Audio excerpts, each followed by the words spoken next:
Blunt Cuts is a podcast fueled by creativity, curiosity, and empowerment. We cut through the daily mess of life. This is unfiltered honesty.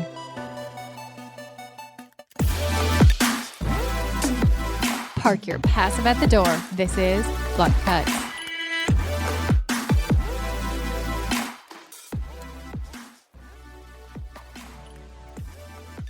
Cuts. I'm CJ. And today, please welcome to the studio, Michaela Ray, who's always in the studio as our director. But today she is moving from behind the computer to on the mic. And I'm so happy that you are finally doing this. So welcome, Michaela. Thank you. I'm excited to be here. So today, Michaela is a mom, local freelance creative director for many amazing, beautiful brands, women-owned brands locally in the Twin Cities. So she is doing a lot right now. And that's what kind of brought up our topic. And today we're going to explore the idea of being present women and what that means to be present in what you're doing and the importance of that. So welcome. Thank you. I'm excited to get into this. I think it's good timing for this conversation. It really is. And I think that we're constantly being a little bit self-deprecating about, are we there enough for our families? Are we there enough for our businesses? I certainly have this anxiety around, am I giving Blunt Cuts all that it needs and deserves? Am I growing fast enough? Are people mad that I'm not weekly episode releasing? How do I do that? So I think I have a lot of that internal anxiety, and we talk about presence a lot. So. The back to being present there was an experience where I was sitting at my computer and my back is to it's in my living room, my office, and my back was to her and she's like, Mom, look at me. And I was typing this email, and I was thinking while typing the email and listening to mom behind me, I was thinking in the minute, this is 10 seconds that I am not present in her life. This is 10 seconds that I'm, thank you, Michaela Ray, sign off. And I turn around and she does her thing and I'm just sitting there this is where I want to be with you. This is your summer. This is your first summer of kindergarten. Yeah, right? And I just see, I told you I was going to cry. I just want to be present with you. But also I believe in my brands and I love them, and they require, they expect this job for me. And how do you be there for everyone? How do I be there for everyone? I have 8 people that I need to check in with, and that's not counting my husband and my daughter. That's 8 people that I am actively in conversation with daily, Monday through Friday, for sure. And where is that present? Where is that? And I hate the word balance, but what is that stopping? Yeah, no, I mean, and I have some tips that, from my freelance life that I know we've talked about a little bit, but I definitely set office hours and stuck to them. Yes. And I do think that we've talked about each client gets a day, or each client gets a section of the day. And sometimes that will have to shift, right? And for me, I don't know if I could ever had done it. My kids were always in a childcare in another place. So I think you have that unique dynamic where you're starting your business. You need her to be home. Financially, that would take your whole business to offset if you had her in childcare. So it's hard. It's not easy. And every day is different. Yes. So I think for me, presence and being present for, all right, I need to be present for this client at this time. And, then she's 6. She's not necessarily going to understand what that means. So a lot of times you're going to have to give. And that idea of longer turnaround times and that's a that was a really helpful thing for me when I was able to tell clients, okay, yes, this is awesome. I want to grow with you, but here's my real life right now. And I'm going to need 48 hours to turn this. So then if those hours do have to become, nighttime, one day a week away from the family, just setting those expectations. But it's hard. And it's hard with spouses who don't understand freelance creative work. Yep. I get a weird second wind when she gets in the shower. I could be passed out, family time, relaxing on the couch, just watched a movie after dinner, and I feel like I could just go to bed at that point. And it's 7:30, 8:30, somewhere in there. And then the second she gets in the shower, or the second her bedroom door closes of bedtime, I'm oh, clock back in. Like, I'm ready to go till midnight. Yeah. I consider drinking coffee sometimes, but I don't. But yeah, I get this, okay, that job is done. That chunk of time, I can move on to my next client. Like, I think the being mindful and being present for me is when I wake up in the morning, like, I don't want to think of my daughter as a job, but we should. Like, we should think of motherhood, it is a and huge responsibility and housework as our job. You know, I was home, stay-at-home mom for 18 months of the first 18 months of Olive's life, and I just remember, like, this is a full-time job, like, taking care of this child. Like, and some study had come out about, like, if your spouse were to pay you as a person to, like, do the housework and do the child work and do the lawn care and, like, all these things, like, it would be like $80,000 a year that you'd be paying this person. And once I read that, it wasn't like, oh, this is what I deserve, but it was like, oh, this is a real thing. Like, it's not one or the other, it's both, right? So I have to figure out how to navigate this thing that I'm searching for, as well as be present in this home and with this child. And I think there are a lot of expectations when we work from home that home and housework is part of that. Yes, and I couldn't disagree with that more. I think that home and housework is a family initiative. And so for me, in that was a really hard and direct conversation with my spouse, but I think I got through to him and he understood, like, no, just because I'm working at home, I can't always do laundry. Like, yeah, there are going to be some days where, like, great, I have some awesome like flow and it's going well and I can be multitasking and doing those things. But just because I'm home doesn't mean dinner's always going to be ready when you come home. Doesn't mean the laundry's always going to be done. And it certainly doesn't mean that the house is going to look any different, because I more than likely haven't moved from the moment I turned on my computer, because I've got shit to do. Yeah. I'm usually still in my pajamas. And you know, like, so or there's just showered. This idea of needing to also care for the home. I think that it's an overwhelming expectation on people who work from home. And it's a little different to think that way. But once you map and plan out, like, I started making kind of a schedule of, like, this is what we clean on Wednesdays. Like, we have kind of an overwhelming house right now. It's big and bigger than we need. And we're in a lot of home remodeling projects, but there are things like, okay, Wednesday is bathroom cleaning night. Like, the kids clean theirs. I've taught them how to, like, do what they need to do. I clean ours. Like, I'm trying. Yeah. It's not consistent.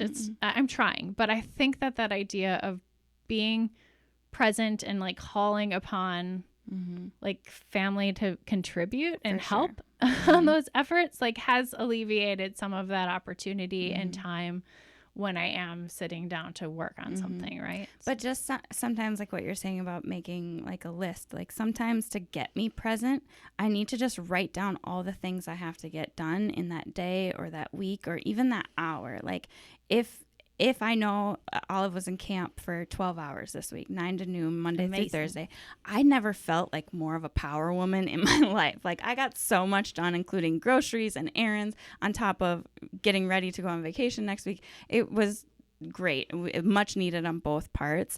But I got home, I dropped her off Monday morning, and I wrote down everything that I needed to get done in that 12 hours that she was gone.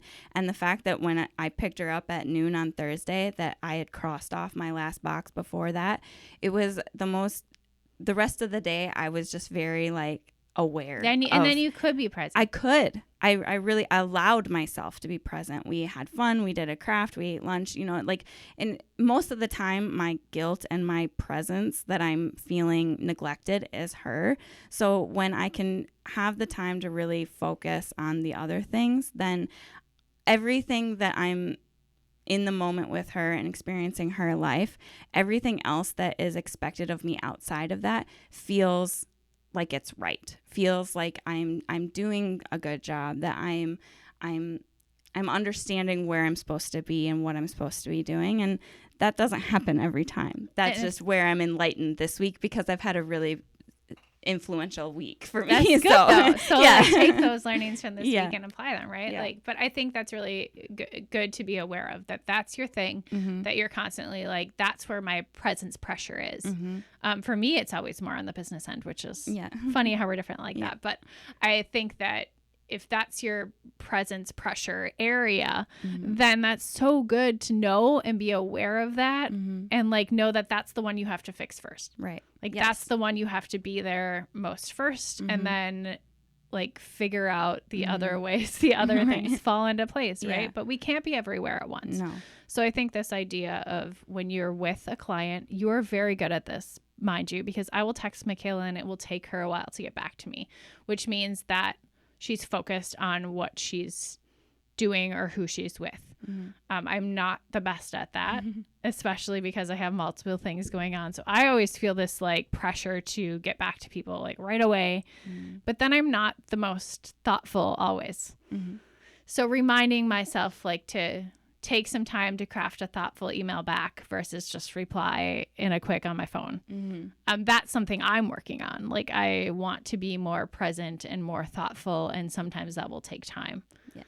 And I think we have this expectation of like this instant society. Well, why aren't I hearing back? This is stressful. Like this person needs to get back to me. And that's an internal thing that I'm working through.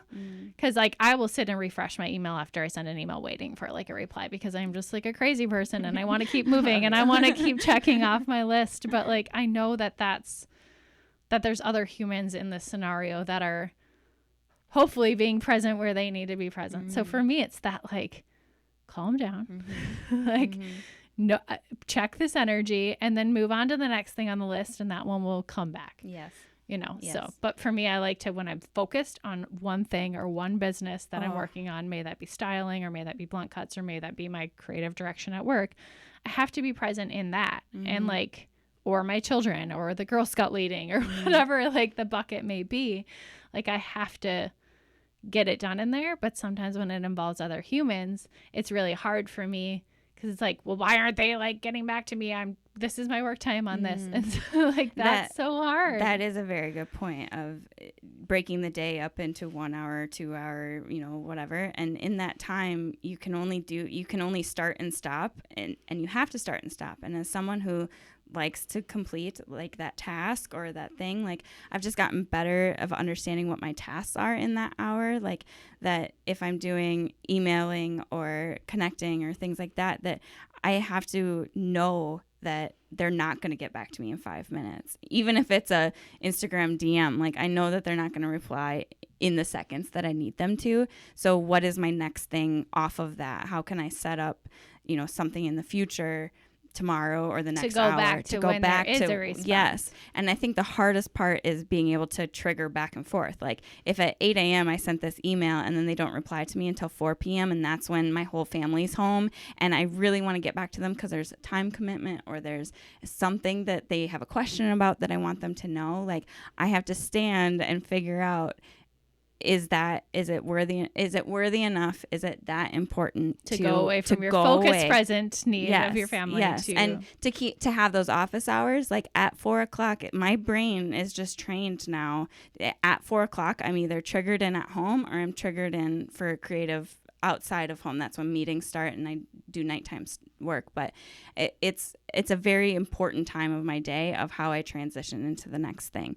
So if I'm going to take emails the rest of the night, then I have to be present in my computer. And that also, talk about family responsibilities, the family also has to understand that that's what I'm choosing.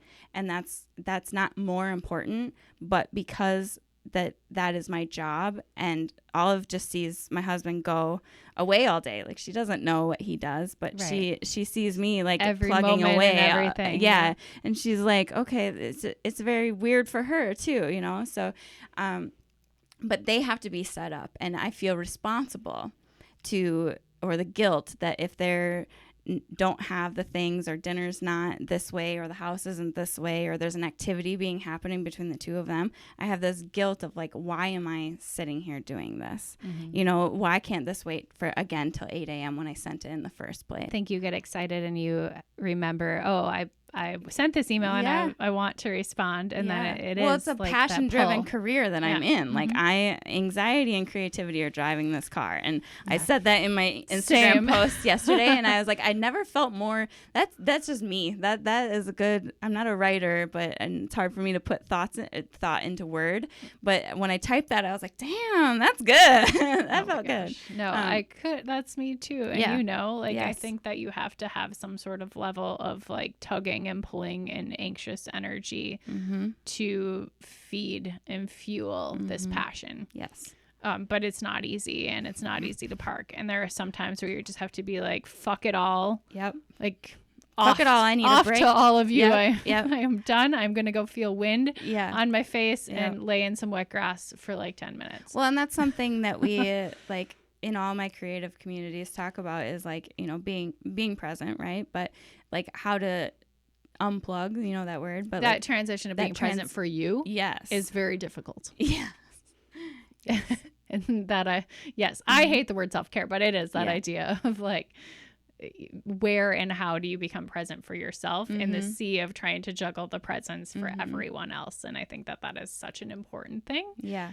And definitely something I'm still working through, because like I think a lot of being present is accepting change. Like you have to change on a dime. You have to like just see it, be aware that that's happening, and then figure out how am I going to make myself less anxious about it? Right. Because a lot of that being present is anxiety fueled. So if I'm feeling guilt, or I'm feeling jealousy, or if I'm feeling all those negative thoughts, like I need to like bring myself back, reel back in of like, what is truly important here? What is the mission? Like coming back in to this that creative why. world, there is a workshop every day you could be in. There is a event you could be at. Yes. There is something going on in every single day that could pull you and make you better. And that's hard. It's hard to juggle all of seeing all that and figuring out which things then take away from the others. Yes. But I think for me, the biggest lesson learned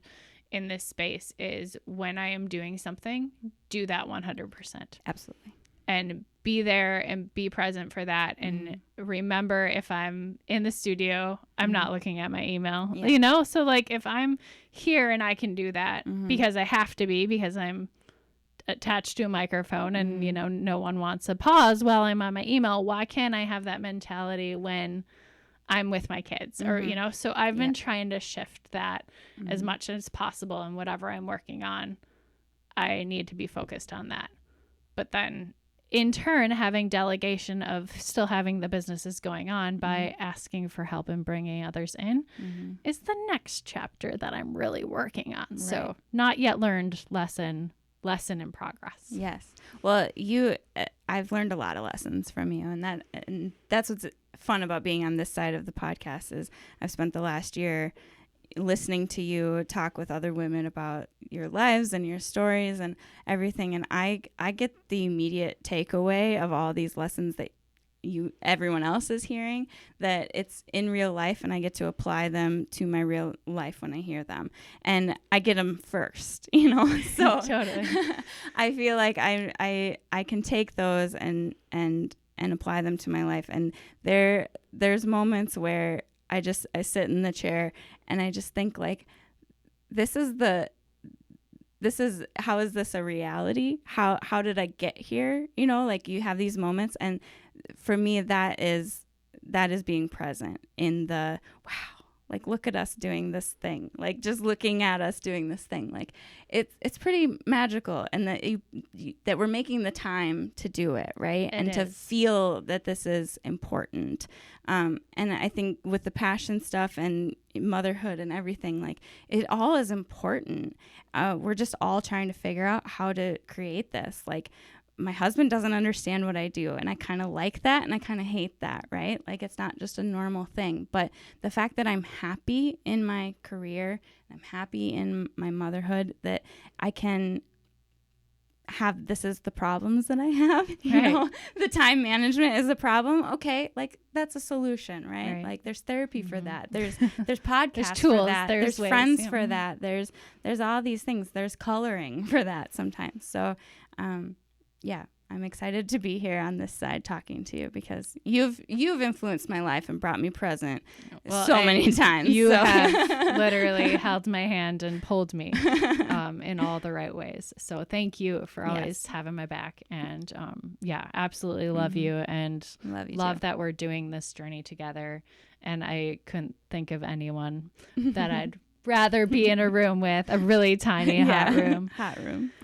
Well, thank you. Where can people find you? At Michaela Ray Photo on Instagram, or Essence One Blunt Cuts Podcast. Everywhere. She is everywhere, and she is a growing force. So get to know her. Yes. And as always, let's continue the conversation on Instagram. You can find us at Blunt Cuts Podcast.